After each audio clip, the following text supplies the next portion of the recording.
When you're learning a new language, what's the best way to learn and then to remember new vocabulary? Hi, I'm Neil and welcome to NG Learning. So the first thing we need to do is associate the word with its meaning.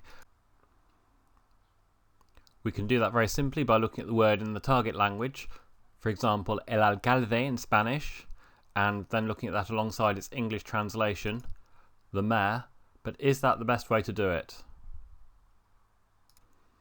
There are a few other ways to look at the word that might help us remember the association better.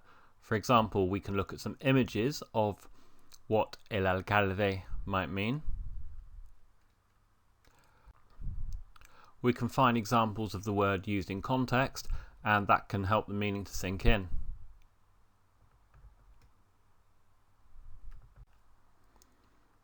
Or maybe we can come up with our own memorable sentence instead of trying to remember just the isolated word.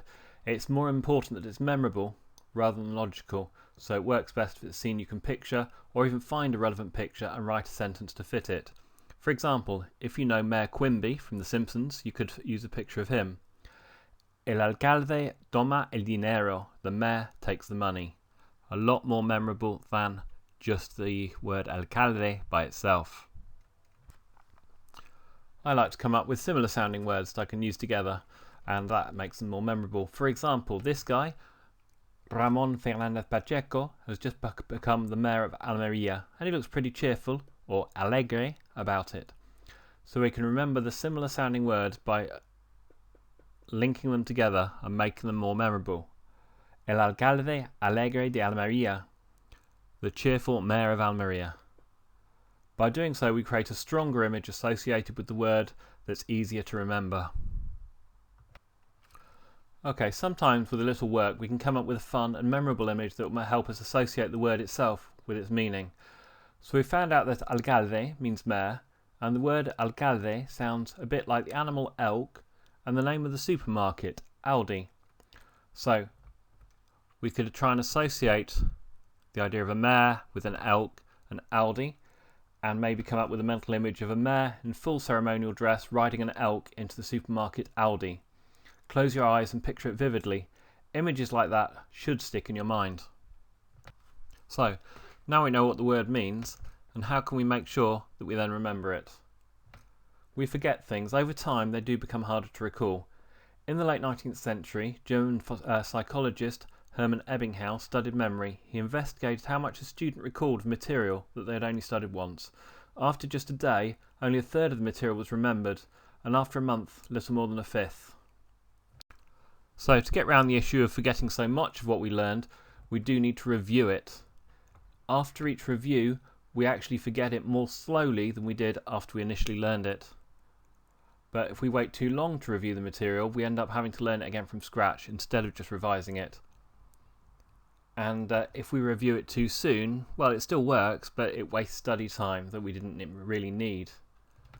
So we come up with the idea of spaced repetition, and that tells us, well, most sources say it's most efficient to review the material when we still remember between 60 and 80% of it.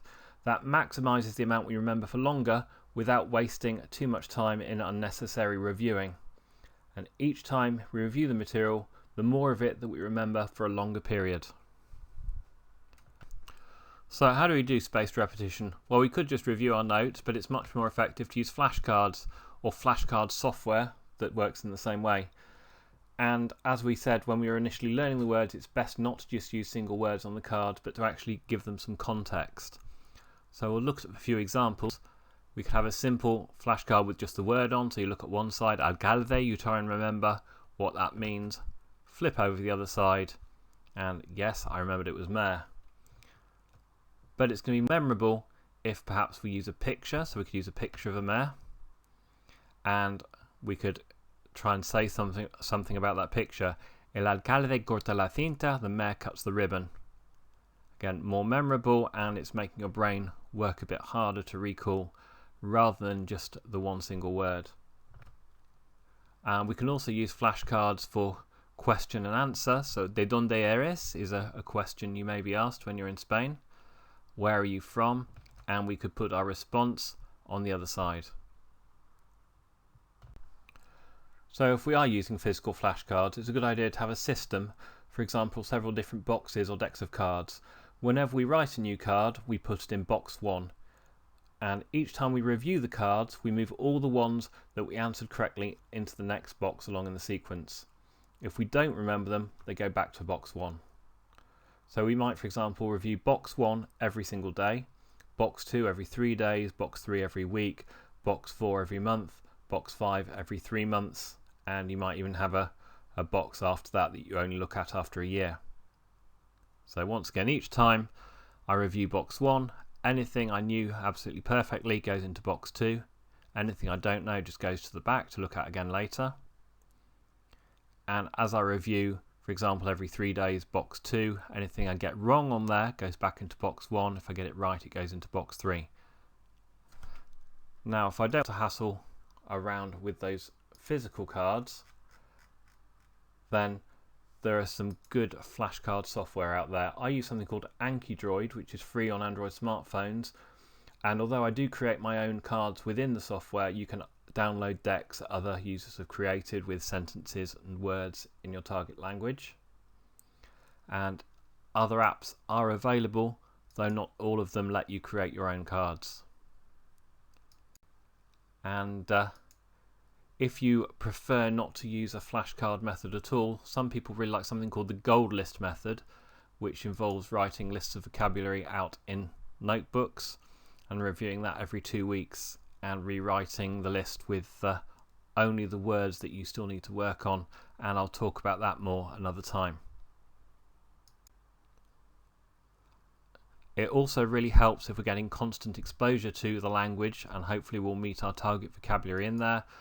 So we could label items around the house, for example. El microondas, the microwave, put a little label on everything. You could even colour code them, for example, blue for words that are in a masculine gender and pink for ones that are in a feminine.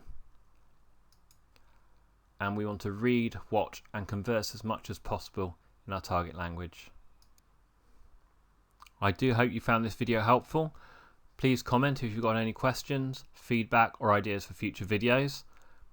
Like if you liked, thumbs down if you didn't, and subscribe if you want to see more that's coming in the future. Goodbye for now, hasta luego, arrivederci, a bientôt.